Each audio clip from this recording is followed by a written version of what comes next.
नेपाली भाषा साहित्य समालोचना र अनुसन्धानका क्षेत्रमा मूर्धन्य व्यक्ति हुनुहुन्छ प्राज्ञ डाक्टर देवी नेपाल। विक्रम सम्वत 2030 वैशाख 18 गते गोलदाब झापामा जन्मनुभएका नेपालले संस्कृत साहित्यमा आचार्य तथा नेपाली विषयमा विद्यावारिधीसम्मको औपचारिक अध्ययन गर्नुभएको छ। नेपाल प्रज्ञा प्रतिष्ठानको लोक साहित्य, लोकवार्ता विज्ञान तथा बाल साहित्य विभागका प्रमुख समेत उहाँ हुनुहुन्छ। उहाँका श्रद्धाञ्जली त्रिशतक, तिता मिठा कुरा, माटो र मुटु, सलाद जस्तो देश, निबन्ध बुना, निबन्ध पुष्प, छन्द तरङ्ग, छन्द पराग, काव्य समालोचना, कुखुराको बिहे, मैनाचरी, दङ्गपरी लगायतका 3 दर्जन भन्दा बढी साहित्य अनुसन्धान तथा समालोचना सम्बद्ध रचना प्रकाशित छन्।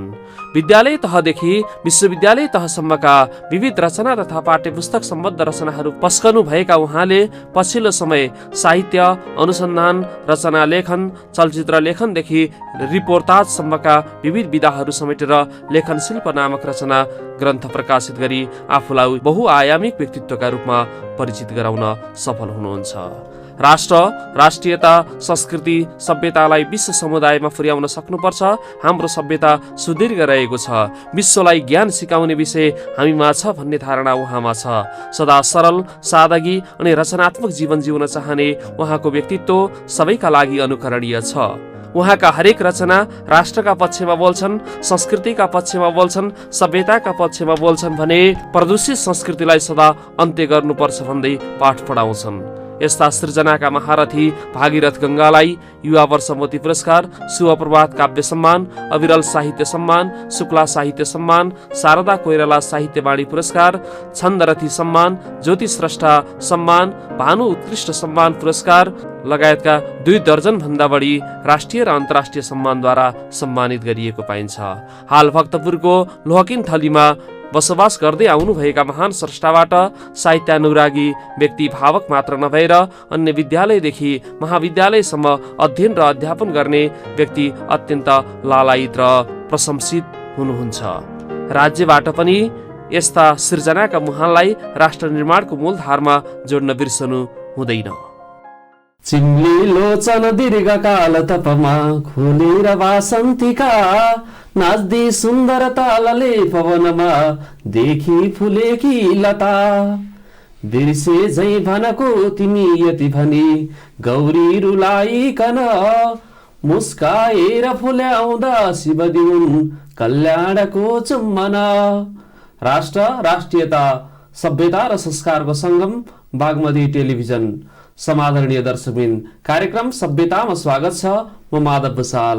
नेपाली सभ्यता र संस्कृति अनि यहाँका धरोहरहरू, विशेषतः नेपाली सभ्यतालाई अक्षुण्ण राख्न यहाँका विशिष्ट स्रष्टाहरूको महत्तम भूमिका रहेको छ।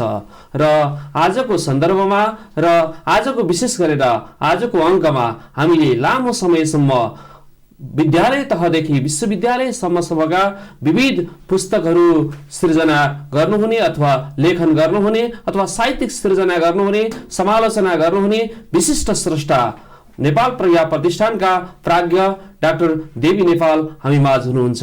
उहाँलाई कार्यक्रममा स्वागत गरौँ। नमस्कार। हजुर नमस्कार। आराम हुनुहुन्छ? एकदम ठिक छ। यहाँ त एउटा नेपाली साहित्यको फाटमा एउटा बहुआयामिक व्यक्तिका रूपमा चिनिसक्नु भएको छ। यो कार्य चाहिँ कसरी सम्भव हुने रहेछ? विविध विधामा यहाँको लेखनी अगाडि बढेको पाइन्छ र यसलाई आफूले आफ्नै मूल्याङ्कन गर्नुपर्दा कसरी गर्नुभएको छ? त्यसरी आफ्नो मूल्याङ्कन आफै गर्न त कति सम्भव होला र।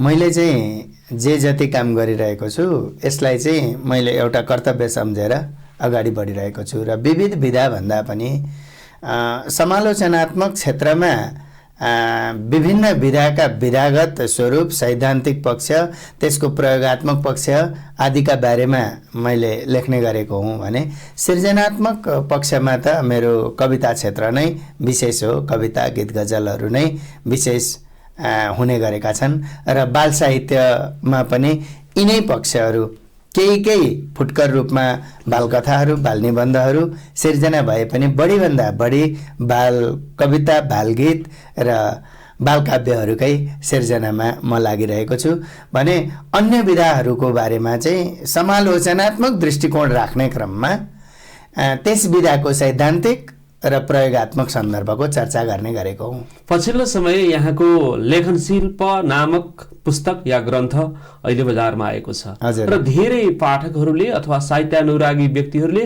अथवा लेख्न इच्छुक व्यक्तिहरूले धेरै मन पनि पराइसक्नु भएको छ। हजुर। र यसको कारक तत्त्व चाहिँ के होला वास्तवमा? यो चाहिँ के हो भने मैले केही समय अगाडि लगभग अब त 1.5 दशक बितिसकेको छ छन्द पराग जुन छन्द कविताको विशेष र कविताका सम्पूर्ण लयहरूलाई समेटेर मैले 2062 सालमा छन्द पराग प्रकाशन गरेको थिएँ। पहिलो संस्करण ल्याएको थिएँ।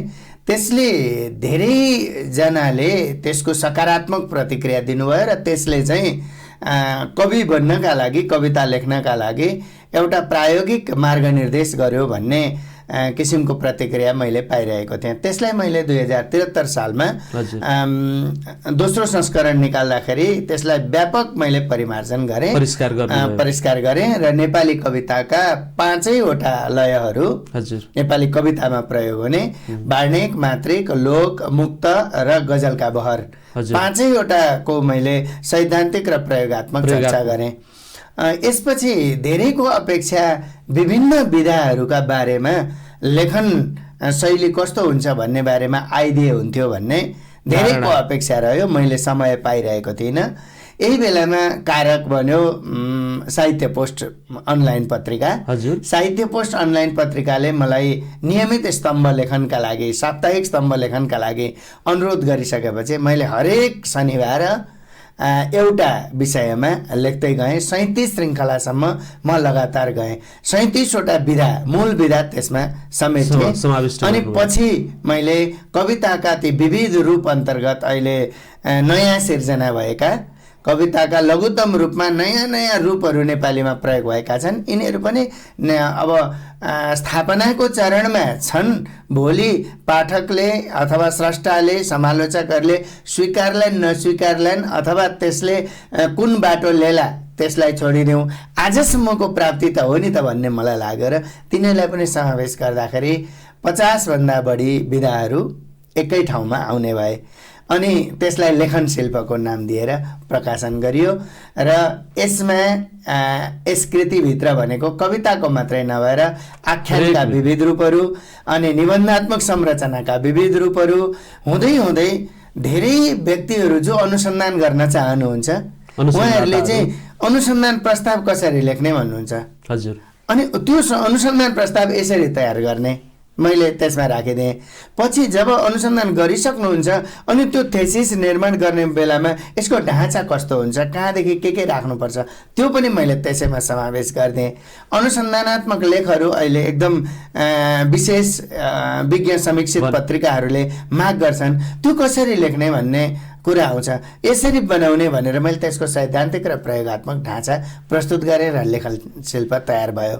यो विविध विषयको भएको कारणले गर्दाखेरि यसले सबै क्षेत्रका पाठकहरूको लोकप्रियता पनि सफल गरेको छ। भनेपछि साहित्यका विविध विधामा कलम चलाउन चाहने अथवा लेख्न चाहने, सृजना गर्न चाहने र शोध अथवा अनुसन्धान कसरी गर्ने, समालोचना कसरी गर्ने, यी हरेक विषयहरू यसभित्र समाविष्ट भए। हजुर। र यी पक्षहरू अनि सँगसँगै अब जस्तै कसैको जीवनी तयार गर्नु पर्यो भने त्यो जीवनी कसरी लेखिन्छ, हजुर, अथवा त्यसका अङ्गहरू कसरी हुन्छन्, कहाँ के विन्यास गर्नुपर्ने हो। हजुर। अनि जस्तै हामी दैनिक डायरी लेख्छौँ हैन, दैनिकी लेख्छौँ, त्यसको स्वरूप कस्तो हुन्छ।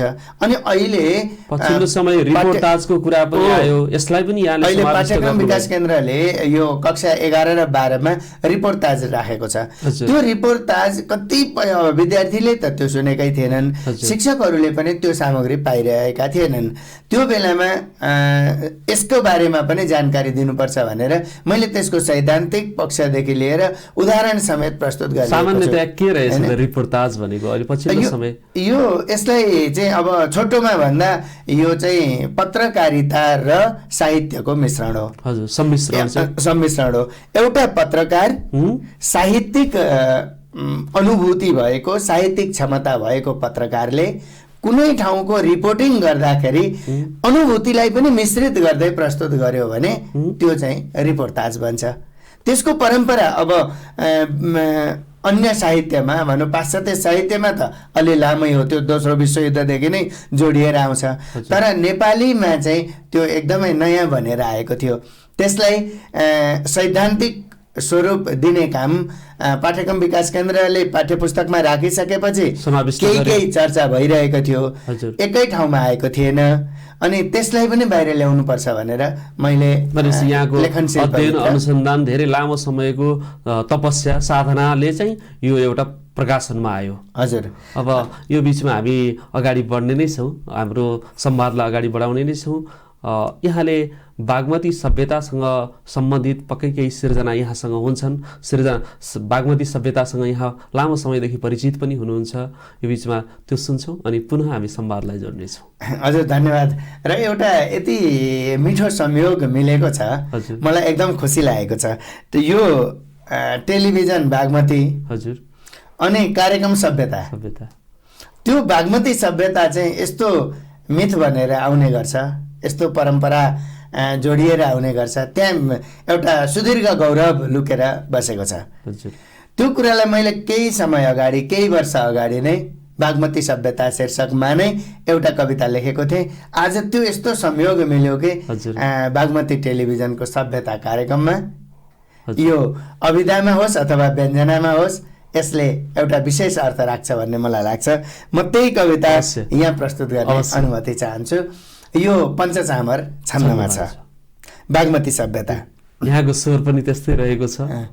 नदी अनन्त साधना, नदी अपार सिर्जना, नदी विशाल तर्कना, नदी अनेक तिर्सना, म भित्र बढ्छ प्रेमको अनेक भव्य चाहना, म भित्र पढ्छ विश्वले सुरम्य भव्य साधना, म भित्र पढ्छ विश्वले सुरम्य सभ्य भावना, म बागमती खुसी हुँदा फुलाउने छु जिन्दगी, म बागमती खुसी हुँदा फुलाउने छु जिन्दगी, म बागमती रिसाउँदा हुनेछ रूप भैरवी, थिए पवित्र बागमती भए नि तुच्छ के गरी, बुझेन यो मनुष्यले मनुष्य बन्छ के गरी, म जन्मदा सँगै फुटे अनेक हैम श्रृङ्खला,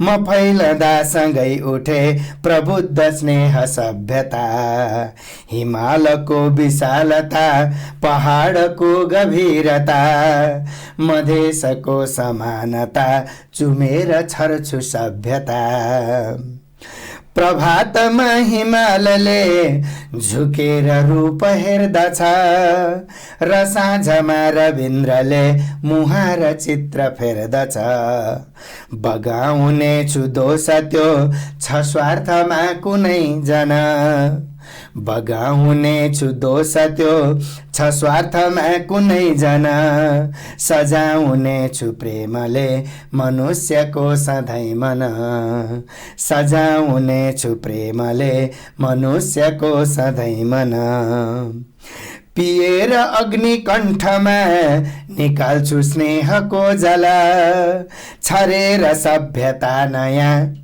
छरेर सभ्यता नयाँ उमार्छु देश निर्मल, म चेतना विहीन रे छ चेतना मनुष्यमा, म चेतना विहीन रे छ चेतना मनुष्यमा, तथापि चेतना नयाँ म छर्छु आज विश्वमा, म दिन्न पस्न साथमा कुरूप चाहना कुनै, म दिन्न खस्न माथामा असभ्य भावना कुनै, म पुग्छु त्यो समुद्रमा नरोक पाऊ सर्वदा, म पुग्छु त्यो समुद्रमा नरोक पाऊ सर्वदा, पुर्याउने छु विश्वमा सुदीर्घ हैम सभ्यता, पुर्याउने छु विश्वमा सुदीर्घ हैम सभ्यता।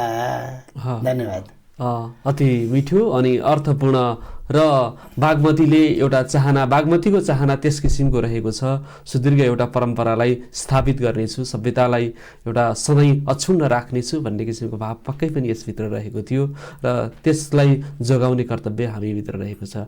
यहाँले साहित्यलाई लामो समयसम्म साधनामा लिनुभएको छ र एउटा लामो समय सृजना मात्रै नभएर अध्यापन पेसामा पनि आबद्ध हुनुभयो र यसलाई समय व्यवस्थापन चाहिँ कसरी गर्नुहुन्छ? समय व्यवस्थापन चाहिँ यो अब आफ्नै हातको कुरा रहेछ भन्ने मलाई चाहिँ लाग्छ, किनभने मैले यो गर्नुपर्ने छ भनेर सङ्कल्प लिइसकेपछि त्यो सङ्कल्पलाई पूर्णता कसरी दिने भन्ने जिम्मेवारी आफ्नै हो।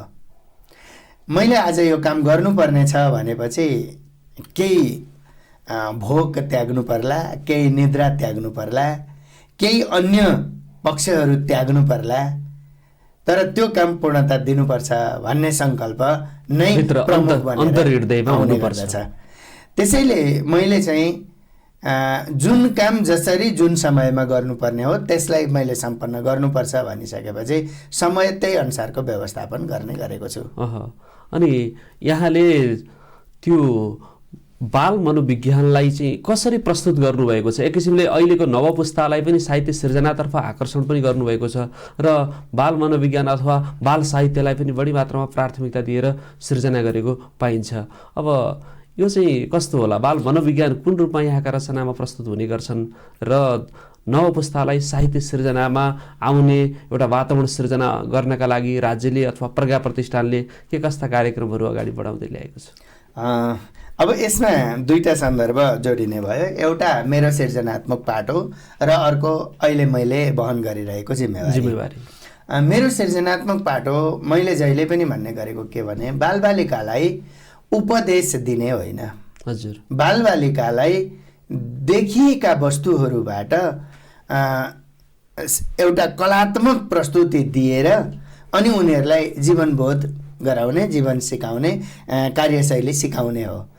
त्यसैले मैले चाहिँ लोक सन्दर्भहरूसँग जोडेर होस् अथवा हाम्रा व्यावहारिक सन्दर्भबाट जोडेर होस्, बाल कविता मार्फत, बाल काव्य मार्फत, जस्तै मेरो कुखुराको बिहे बाल काव्य छ, हजुर, त्यसमा चाहिँ मैले के गरेको छु भने यो कुखुरा र एउटा कुखुरा को जीवन र एउटा स्यालको जीवन विपरीत छन्, तर स्यालले रूप फेरेर कुखुरासँग मित्रता गर्दाखेरि पनि त्यो मित्रता कहाँसम्म पुगेर टुङ्गिन्छ त भन्दा अन्तिममा कुखुराको मृत्युसम्मै गएर टुङ्गिने हो। त्यो कुखुराको भालेको बिहेमा स्यालले बोकेर बेहुली घरसम्म पुर्याए पनि अरू भोजतिर लागे पनि स्यालले खानेकुरा केही नपाएपछि त खाइदिने बेहुलै हो भने अन्तिममा जब वर्ग मिल्दैन, होइन, कुनै वर्ग मिल्दैन भने हो त्यो बेलामा त्यसको परिणाम चाहिँ नकारात्मक हुने गर्दछ। मैले त्यो तरिकाले बाल भावनालाई जोड्दै जोड्दै त्यो सकारात्मक सन्देश त्यहाँ दिने काम गरेको छु यो कुखुराको बिहे बालकाव्यमा। अहिले पछिल्लो चरणमा यो अब केही समयमा आउँछ मामा घरको रोपाइँ। अहिले बालबालिकाले गाउँघरका कुराहरू बिर्सिए, हलो के हो, कोदालो के हो, डोको, नाम्लो, ठेकी, होइन, अनि घरभित्र प्रयोग हुने चिजहरू तिनीहरू सबै बिर्सिए हो आफ्नो पहिचानसँग। त्यसलाई चाहिँ मैले काव्यभित्र प्रवेश गराएको छु। यो चिज यो त्यसलाई कथामा हुँदै हुँदै हुँदै हुँदै मैले प्रयोग गराएको छु। त्यसो गर्दाखेरि आजको हाम्रो वास्तविक गाउँघरको जीवन चाहिँ कस्तो छ त भनेर बालबालिकामा जाओस् भन्ने मलाई लागेको हो। अझ सहरमा बसोबास गर्ने विशेष बालबालिकाहरू त झन् त्यसबाट धेरै नै अपरिचित भएको पाइन्छ। मैले यही किसिमका सिर्जनाहरू आफूले गर्ने गरेको छु। अनि अब यहाँले भन्नुभयो प्रज्ञा प्रतिष्ठानले के गर्दैछ भन्ने सन्दर्भमा, प्रज्ञा प्रतिष्ठानमा पनि मेरो विभाग लोकवार्ता र बाल साहित्य नै हो, होइन, लोकवार्ता र बाल साहित्य विभाग हो। लोकवार्ताका सन्दर्भमा केही कामहरू भएका छन्। पछिल्लो समय यहाँ आइसकेपछि चाहिँ धेरै राम्रो भयो। एउटा प्रज्ञा प्रतिष्ठानको केही यो साहित्यिक क्षेत्रमा अझ बाल साहित्यका क्षेत्रमा सृजनाका क्षेत्रमा मुहार फेरिएको छ है भन्ने किसिमको आभास पनि आएको छ। अब यो कसरी र के भएको छ होला? अब यसमा चाहिँ के हो भने यो म व्यक्तिले भन्दा पनि यो संस्थाले गर्ने कुरा हो। हाम्रो जिम्मेवारी भनेको त विभागीय जिम्मेवारी एकजनाले लिने हो, तर गर्ने त प्रज्ञा प्रतिष्ठानले नै हो, प्राज्ञा परिषदले नै हो। परिषदको निर्णय भन्दा बाहिर व्यक्तिले केही पनि गर्न मिल्दैन। तर हामी माध्यम बनिसकेपछि चाहिँ प्रस्तावहरू त लान सक्यो। प्रस्ताव लिएर गइसकेपछि अब लोक सन्दर्भमा केही महत्त्वपूर्ण कामहरू जस्तै लोक साहित्य सिद्धान्त, यो विभिन्न विश्वविद्यालयमा पढाइ हुने लोक साहित्यका समग्र सामग्री एकै ठाउँमा ल्याउने काम भयो। लोक साहित्य सिद्धान्त बृहत ग्रन्थ निस्कियो त्यहाँबाट। अनि त्यस्तै गरेर यो 7 प्रदेश 77वटै जिल्लाबाट लोककथाहरू सङ्कलन गरियो। दार्जिलिङदेखि बर्मासम्मका नेपाली लोकजीवनबाट लोककथा सङ्कलन गरियो र प्रज्ञा नेपाली लोककथा प्रकाशन भयो। त्यो एउटा महत्त्वपूर्ण कार्य बन्यो। सँगसँगै एउटा यस्तो महत्त्वपूर्ण सामग्री मैले सूचना प्राप्त गरेँ। जर्मनीमा पहिलो विश्वयुद्धमा पुगेका गोर्खाली सेनाहरू जसलाई चाहिँ त्यहाँको हुमर्ड युनिभर्सिटीको एकजना प्रोफेसरले गएर उनीहरूले जानेका कुराहरू रेकर्ड गरेर राखेको रहेछ। त्यो युनिभर्सिटीको भाइस लाइब्रेरीमा रहेछ त्यो सामग्री। त्यहाँ चाहिँ लोककथाहरू लोकगाथाहरू ती सेनाहरूले भनेका, ती गोर्खाली युद्धबन्दीहरूले भनेका सामग्रीहरू रहेछन्।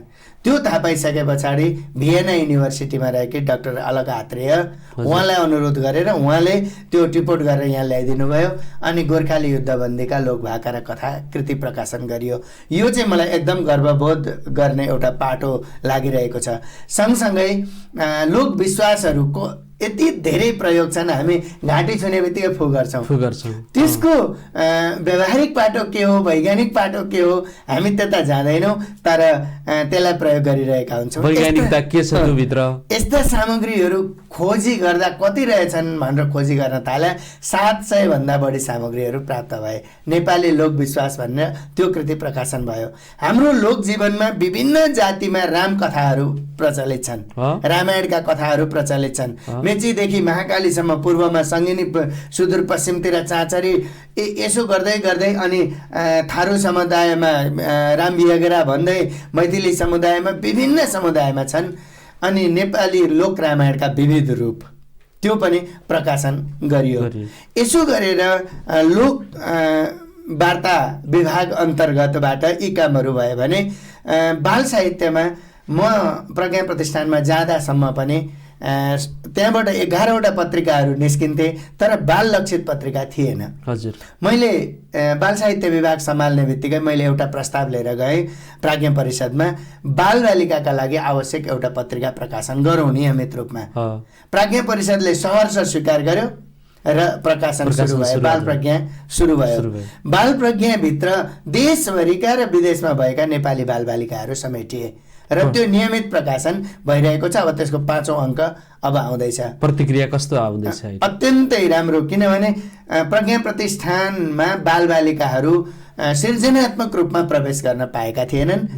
यस्तो प्रवेश हुन पाइयो भनेर खुसी भए। अनि गएको बाल दिवसमा भदौ 29 गते गएको बाल दिवसमा राष्ट्रिय बाल कविता महोत्सव, यो भर्चुअल माध्यमबाट कोभिडको कारणले गर्दा भर्चुअल वेबिनार माध्यमबाट हामीले उपस्थितहरूलाई त्यही हलबाट र अरूलाई विश्वभरबाट जोडेर 35 जना बालबालिकाहरूले कविता वाचन गरे। पहिलो पटक यसरी प्रज्ञा प्रतिष्ठानको कार्यक्रममा बालबालिकाहरू जोडिन पाए। बाल प्रज्ञा मार्फत प्रकाशनमा र यी कार्यक्रमहरू मार्फत दृश्यमा बालबालिकाहरू समेटिन पाए। अनि सँगसँगै बाल कथा, प्रज्ञा नेपाली बालकथा 101 जना कथाकारहरूका बालकथाको सङ्कलन निकालियो। 107 जना गजलकारहरूका 2-2वटा गजल प्रज्ञा नेपाली बाल गजल प्रकाशन भयो। सिद्धिचरण श्रेष्ठका बाल कविताहरू विभिन्न क्षेत्रमा छरिएर रहेका थिए, तिनीहरूलाई एकै ठाउँमा समावेश गरेर सिद्धिचरणका बाल कविता कृति ल्याइयो। र अब यही 15 दिन, लगभग 15 दिनभित्रमा प्रज्ञा नेपाली बाल निबन्ध आउँदैछ 111 जनाका बाल निबन्धहरू त्यसभित्र भनेपछि समेटिएका छन्। प्रज्ञा प्रतिष्ठानले एउटा उदाहरणीय कार्य गरेको छ भनौँ, संस्थालाई नै एउटा यसको श्रेय दिनु उपयुक्त हुन्छ भन्नुहुन्छ यहाँले। एकदमै गर्ने त प्रज्ञा प्रतिष्ठानले नै हो, व्यक्तिले होइन। अन्य प्रसङ्गलाई पनि जोड्नेछौँ। फेरि राष्ट्रियतासँग सम्बन्धित यहाँले गजल अथवा कविता कुनै यहाँले श्रवण गराइदिनु भयो भने अझ बढी अर्थपूर्ण हुन्छ कार्यक्रम। म एउटा गजल प्रस्तुत गर्छु। गजल पनि मैले बहरमा नै लेख्ने गरेको छु र यो हजज बहरमा छ। मफाइलुन मफाइलुन मफाइलुन मफाइलुन, यसको सूत्र यो हो। मलाई सूर्यले लाली छरेको देश चाहिन्छ, मलाई काखमा चौरी चरेको देश चाहिन्छ, मलाई काखमा चौरी चरेको देश चाहिन्छ। चमेली फूलमा कहिल्यै नआओस् बारुदी गन्ध, चमेली फूलमा कहिल्यै नआओस् बारुदी गन्ध, नआओस् बारुदी गन्ध। मलाई बुद्धले माया गरेको देश चाहिन्छ, मलाई काखमा चौरी चरेको देश चाहिन्छ। फुटेको जीर्ण ऐनामा सयौं छाया नहोस् माटो, फुटेको जीर्ण ऐनामा सयौं छाया नहोस् माटो, सयौं छाया नहोस् माटो।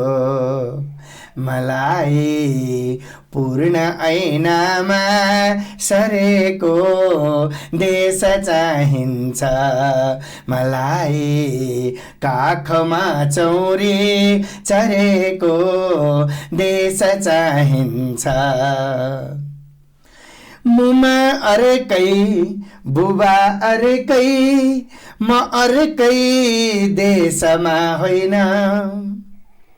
मुमा अर्कै बुबा अर्कै म अर्कै देशमा होइन, म अर्कै देशमा होइन।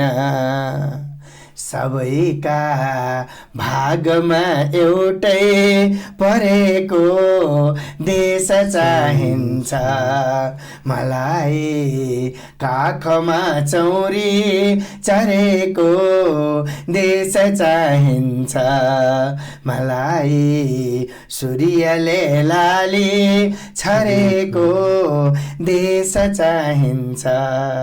धन्यवाद। अति यहाँनिर अर्थपूर्ण कुनै आलोचना समालोचना गर्नुपर्ने अवस्था नै छैन। राष्ट्रियताको भाव त्यत्तिकै छ र सामाजिक अहिलेको परिवेश अथवा पारिवारिक अवस्थालाई पनि टपक्क टिपेर प्रस्तुत गर्नुभएको छ। यहाँको स्वर त्यस्तै छ र यहाँलाई मैले जोड्न चाहिँ साहित्य लेखन र अरू लेखन बिचको तात्विक भिन्नता चाहिँ के होला? अब छोटोमा भन्दा अन्य लेखन सूचना प्रधान हुन्छ। हजुर। सृजनात्मक लेखन कला प्रधान हुन्छ। हजुर। सूचना दिनु नै अन्य लेखनको उद्देश्य हो।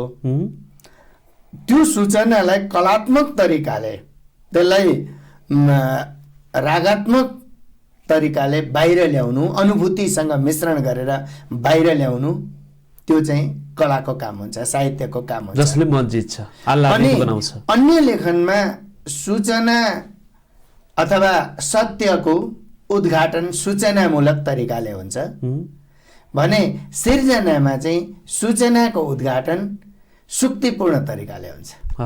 सत्यको सुक्तिकरण नै बढी कवितामा हुने गर्दछ। अनि अन्य लेखनको उद्देश्य भनेको जे कुरा भन्न चाहेको हो त्यो लेखक एउटा हुन्छ अनि भावक अर्को हुन्छ, उसलाई त्यो विषयको बारेमा जानकारी गराउनु नै उद्देश्य बन्छ। तर सिर्जनामा भने लेखक र भावक सिर्जनापछि एकीकरण हुन्छन्। मैले लेखेको सिर्जना तपाईँले पनि ओहो यो त मेरै अनुभूति हो नि भन्ने अनुभव गर्न साधारणीकरण गराउनु पर्छ। हो, त्यो साधारणीकरणको शक्ति चाहिँ सृजनात्मक लेखनमा हुन्छ। साधारणीकरणको शक्ति अन्य लेखनमा कम हुन्छ। तेरो र मेरो भन्ने भावना सबै बिर्सेर यसमै लीन हुन सक्ने अथवा त्यो सामर्थ्य चाहिँ यसले बनाउँछ। यहाँलाई मैले वास्तवमै धेरैले चाहिँ समालोचना गर्नुहुन्छ र समालोचक पनि हुँ भन्नुहुन्छ। समालोचकमा हुनुपर्ने धर्म चाहिँ के होला? समालोचकमा चाहिँ एउटा विषयप्रतिको स्पष्ट दृष्टिकोण, त्यो सिद्धान्त मात्रैले पनि पुग्दैन। सिद्धान्त त्यसको एउटा हिँड्ने बाटो हो। समालोचना सिर्जनालाई समालोचनामा प्रवेश गराउनका लागि सिद्धान्तले मार्ग निर्देशकको काम गर्छ। तर त्यो फ्रेमभित्र मात्रै भर्नु चाहिँ समालोचना होइन।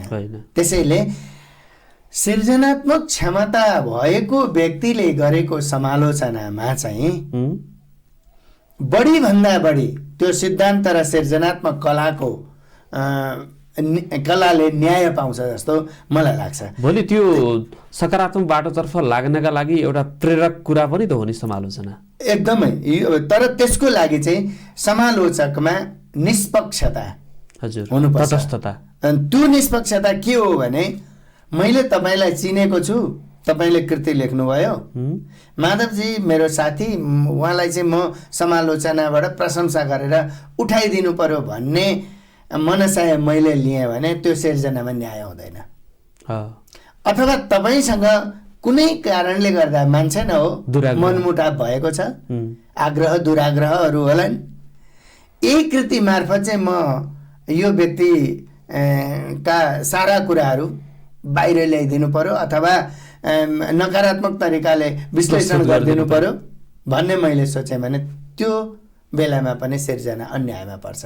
समालोचकले तर अहिलेका केही समालोचकहरूको धर्म त यस्तै किसिमको छ त, अलिकति वाद र प्रणालीलाई मात्रै अपनाउने र सृजनालाई चाहिँ एकातिर पन्छाउने होइन। त्यो अब को कस्तो छ तिर जानु आवश्यक छैन भन्ने मलाई लाग्छ। किनभने जसले आफ्नो कर्तव्य निर्वाह गरिरहनु भएको छ, जो भित्र जुन किसिमको दृष्टिकोण छ त्यही किसिमको दृष्टिकोण बाहिर आउने हो। तर सुध्रिनु पनि त पर्यो नि। यहाँ जस्ता प्राज्ञहरूले यो बाटोमा लाग्नुहोस् भनेर एउटा सल्लाह सुझाव पनि त दिनु आवश्यक छ। होइन, त्यो त आत्मनिर्भर हरेक कुरामा होइन, आत्मदृष्टि हरेक कुरामा बनाइसकेको व्यक्तिलाई त सुझावले पनि काम गर्दैन नि त। त्यसैले त्यो बाटोमा नजाउँ। यति हो कि हाम्रो उद्देश्य भनेको सकारात्मक मार्ग निर्देश हो। सिर्जनामा पनि सिर्जनामा कमी कमजोरी छन् भनेर 90% सुन्दर पक्षहरू छन्, 10%मा टेकेर त्यो व्यक्तिको उचितो काट्नु पनि समालोचना होइन होइन। अनि कुनै चाहिँ यसै रहरका सिर्जनाहरू बाहिर ल्याइएका छन्, तर तिनीहरूलाई चाहिँ अब महान भनेर देवकोटाहरूसँग तुलना गर्दै उचालेर बाहिर ल्याउनु पनि समालोचकीय धर्म होइन। त्यसैले समालोचकले व्यक्तिलाई हेरेर होइन, वर्ग, क्षेत्र, सम्प्रदाय, धर्म, राजनीति यी कुरालाई हेरेर होइन, सिर्जनालाई हेरेर नै समालोचनात्मक दृष्टिकोण बनाउनुपर्छ। र सृजनात्मक मूल्यको मापन पनि त्यसैको सैद्धान्तिक केन्द्रमा रहेर गर्नुपर्छ भन्ने मलाई चाहिँ लाग्छ। अहिलेको यो समालोचनाको परिपाटीलाई चाहिँ कसरी मूल्याङ्कन गर्नुभएको छ? होइन, यहाँले भने जस्तै दुवै खाले छन्। हजुर, नकारात्मक कुरा मात्रै छैनन्, किनभने म चाहिँ हरेक कुरालाई सकारात्मक तरिकाले नै हेर्छु। र सकारात्मकताबाट जाँदाखेरि यहीँभित्र अघि मैले भनेकै कुराभित्र पनि दुईटै कुरा आए नि। सकारात्मक बनाउनका लागि पनि कमजोर सिर्जनाहरूलाई माथि उठाइदिनु पनि त्यो नराम्रो हो। सुन्दर सिर्जनालाई आरोपको छाताभित्र राखिदिएर त्यसलाई कमजोर बनाइदिनु पनि ठिक होइन। यी दुईटा प्रवृत्तिहरू छन् यदि अहिलेको समालोचनामा भने त्यो सुध्रिने बित्तिकै त राम्रो भइहाल्छ नि। एउटा राम्रो सिर्जनी एउटा अवसर पनि त्यसले जुराउँछ। अर्को कुरा, विभिन्न शोधार्थीहरूले शोध गरिरहनु भएको छ र ती शोधहरू वास्तवमा शोधको मूल्य र मान्यता अथवा त्यसको सिद्धान्तभन्दा अलिकति बाहिर गएर गरिएको पनि पाइन्छ। कतिपय शोधहरू त अरूबाट कपी गर्ने, एक किसिमले अनुसरण गर्ने र त्यही मात्रै गर्ने र त्यसलाई पनि फेरि स्वीकार गरेको परिपाटी अहिले विश्वविद्यालयमा देखिन्छ, यत्रतत्र सर्वत्र देखिन्छ। यसलाई यहाँले कसरी निहाल्नु भएको छ? यो चाहिँ एकदमै नराम्रो यो दोष पक्ष हो। यो चाहिँ प्राज्ञिक क्षेत्रबाट भन्ने हो भने यो चाहिँ ज्ञानमाथिको प्रहार हो। हजुर, यो काम हुनु हुँदैन। भएको छ भने हुनु हुँदैन। हजुर, हैन, हुन लागेको छ भने पनि सचेत हुनुपर्छ। र अनुसन्धानको सन्दर्भमा यहाँले भन्नुभयो जुन कुरा, अनुसन्धान पनि फ्रेम मात्रै होइन। हजुर, अनुसन्धान भनेको नयाँ ज्ञान प्राप्तिको एउटा माध्यम हो, प्रक्रिया। त्यसले नयाँ ज्ञान प्राप्त गर्छ एउटा पाटो, अर्को पाटो भएको ज्ञानलाई वृद्धि गर्छ अर्को पाटो। भइरहेको कुरालाई विवरणहरू सङ्कलन गरेर अनि उपाधि हासिल गर्नका लागि मात्रै अथवा विद्यावारिधि गर्नका लागि मात्रै, नाम अगाडि डाक्टर लेख्नका लागि मात्रै, त्यो रहरले गरिएको अनुसन्धानले नेपाली भाषा साहित्यको क्षेत्रमा अथवा जुनसुकै विषयमा भनौँ त्यसले गुणात्मक परिवर्तन ल्याउँदैन। जबसम्म गुणात्मक परिवर्तन ल्याउने गरी अनुसन्धान हुँदैन, त्यो केवल रहर मात्रै हुने गर्दछ। त्यसैले अनुसन्धाता रहरको लेखक होइन, अनुसन्धाता गम्भीर लेखक नै हो। भनेपछि निरन्तर खोजको एउटा भोको हुनु पर्यो। निरन्तर त्यसमा साधना आवश्यक छ। साधनाले मात्रै पुग्दैन, त्यसभित्र एउटा प्रखर आत्मदृष्टि, प्रखर विश्व दृष्टिकोण, होइन, त्यसमा हुनुपर्छ। सैद्धान्तिक ज्ञान हुनुपर्छ। यी सबै कुरा प्राविधिक ज्ञानले मात्रै पुग्दैन। प्राविधिक ज्ञान हुने व्यक्तिहरूबाट भनेको फ्रेममा भरिएको समालोचना अनुसन्धान आउने गर्छ। अनि यहाँले सङ्केत गरे अनुसार अरूले नै गरेको कुरा अथवा बिक्री वितरणबाट भएका कुरा त्यहाँसम्म हो। केही शोधपत्रहरू बिक्री वितरण पैसाको भरमा बिक्री भएर अर्कालाई गर्न लगाइदिएर त्यो परिपाटी पनि आएको छ। यसले नेपाली भाषा साहित्य र सभ्यतालाई जोगाउनका लागि त सहयोग पुर्याएन। त्यस्तो हुनु त यो त प्राज्ञिक क्षेत्रको अपराध नै हो, ज्ञानको क्षेत्रको अपराध हो, अनुसन्धानका नामको अपराध हो। अर्को कुरा यहाँलाई जोड्न चाहे, यही शोधहरू सिर्जना भइसकेका शोधहरू पनि विश्वविद्यालयले 12-13 रुपियाँ 15 रुपियाँको दरमा चाहिँ बिक्री वितरण गरेको छ। अहिले कन्टेनरमा फालेको छ। अब त्यसलाई चाहिँ कसरी मूल्याङ्कन गर्नुहुन्छ? एउटा प्रज्ञा प्रतिष्ठानको एउटा प्राज्ञका हैसियतले पनि त्रिभुवन विश्वविद्यालयकै एउटा त्यो व्यथिति हामी देखिरहेका छौँ हाम्रो आँखा अगाडि। यसलाई कसरी लिनुहुन्छ? अनि अब यी चाहिँ सन्दर्भहरूमा तथ्य बिना यसै बोल्न मिल्दैन। हजुर, होइन, समाचारहरू छन्, कतिपय त्यो अवस्थाहरू पनि आए र कतिपय ती शोधहरू हामी देख्छौँ नि त। लाइब्रेरीमा पनि त्यसलाई एकदमै विशृङ्खलित तरिकाले फालिएको छ, त्यसले सुरक्षितता पाएको। आखिर ज्ञान त हो नि त्यो। ज्ञानको संरक्षण त गर्नै पर्छ राज्यले। अब यसमा मैले प्रज्ञा प्रतिष्ठानको दृष्टिकोण भन्दा पनि मेरो दृष्टिकोण राख्ने हो। यो पहिलो कुरा त यस्तो हुनु हुँदैन। अनि भएको छ यदि भने, अब त्यो तथ्य छ यदि त्यससँग सम्बन्धित भनेदेखि त्यो राम्रो कार्य होइन। ज्ञानको संरक्षण विश्वविद्यालयले नगर्ने हो भने, राज्यले नगर्ने हो भने कसले गर्न सक्छ र? होइन, त्यसले गर्दा ज्ञानको संरक्षण हुनैपर्छ।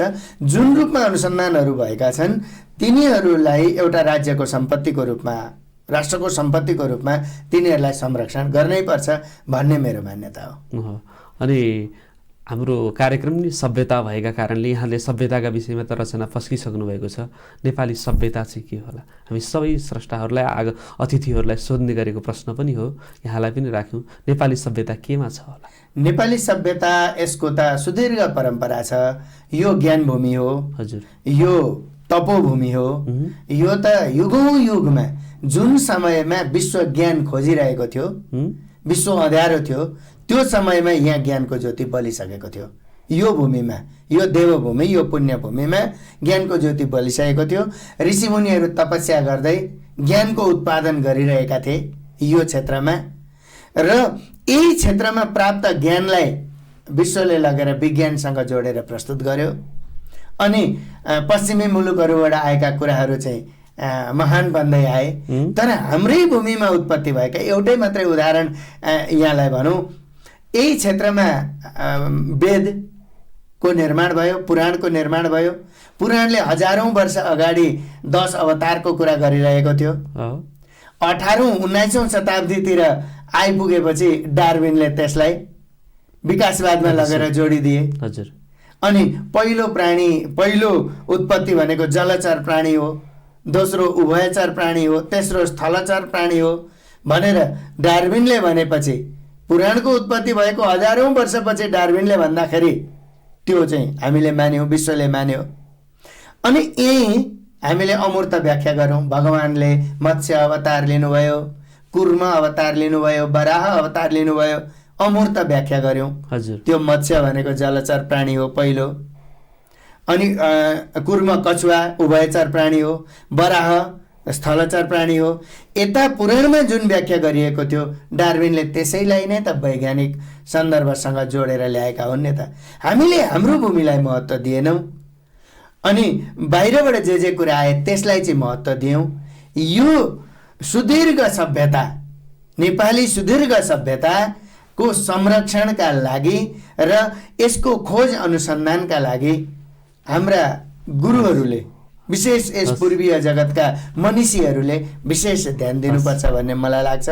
हाम्रो सभ्यतालाई यदि बाहिर ल्याउन सक्ने हो भने, नेपाली सभ्यतालाई बाहिर ल्याउन सक्ने हो भने विश्वलाई हजारौँ वर्षसम्म पढाउन पुग्ने सामग्री हाम्रो सभ्यता अथाह ज्ञान छ। हस्, व्यस्त समयका बावजुद हामीलाई एउटा समय दिनुभयो, यसका लागि यहाँलाई विशेष धन्यवाद। यहाँको रचना, सृजना र एउटा प्राज्ञिक क्षेत्रको एउटा कर्म अनवरत रूपमा बगिरहोस्, हाम्रो तर्फबाट शुभकामना छ। र जाँदा जाँदै यहाँले पक्कै केही सृजना पनि वाचन गर्नुहुनेछ र स्रष्टाहरूलाई पनि सम्बोधन गर्नुहुनेछ। म अब चाहिँ धेरै कुरा नगरेर दुईटा पद्य मात्रै हाम्रो समाजलाई प्रतिनिधित्व गर्ने दुईटा पद्य मात्रै वाचन गर्छु। दौरा लाउँछ गर्व गर्छ मिथिला, टोपी हिमाली भिरी, बाक्लो बक्खु भिरेर मख छ सधैँ सम्पन्न त्यो सिन्धुली। धोती किन्छ हिमालले नजिकका बारा र पर्सा झरी, धोती किन्छ हिमालले नजिकका बारा र पर्सा झरी, साटासाट गरेर संस्कृति सधैँ हाँस्छिन् हिमाली चरी। शेर्पा दाई झरे सुरम्य मिथिला, टीका लगाए अनि कर्णाली सजिलै पुगेर महतो गाए नयाँ जीवनी। पूर्वी पर्वतका किराँत घरमा नाचुन् नयाँ देउडा, च्याब्रुङ ताल बजो सुदूर वनमा छर्दै नयाँ हौसला। च्याब्रुङ ताल बजो सुदूर वनमा छर्दै नयाँ हौसला। धन्यवाद। मैले यति भने अनि मलाई यो मौका प्रदान गर्नुभयो, यसका लागि बागमती टेलिभिजन, सभ्यता कार्यक्रम र प्रस्तुता तपाईँ माधव भुषाल लगायत सुन्ने सम्पूर्ण भावक वर्गमा हार्दिक आभार व्यक्त गर्दछु। हस्, समादरणीय दर्शकबिन, नेपाली सभ्यता र संस्कृति अनि भाषा साहित्य यी विविध विषयसँग आजको कार्यक्रममा लामो समय एउटा सृजनाका क्षेत्रमा, अध्यापनका क्षेत्रमा र प्रज्ञा प्रतिष्ठानसँग आबद्ध हुनुभएका प्राज्ञ डाक्टर देवी नेपालसँग रह्यौँ। आगामी अङ्कमा नयाँ स्रष्टा र नयाँ विषयका साथ उपस्थित हुने नै छौँ। तबसम्मका लागि बिदा दिनुहोस्। नमस्कार।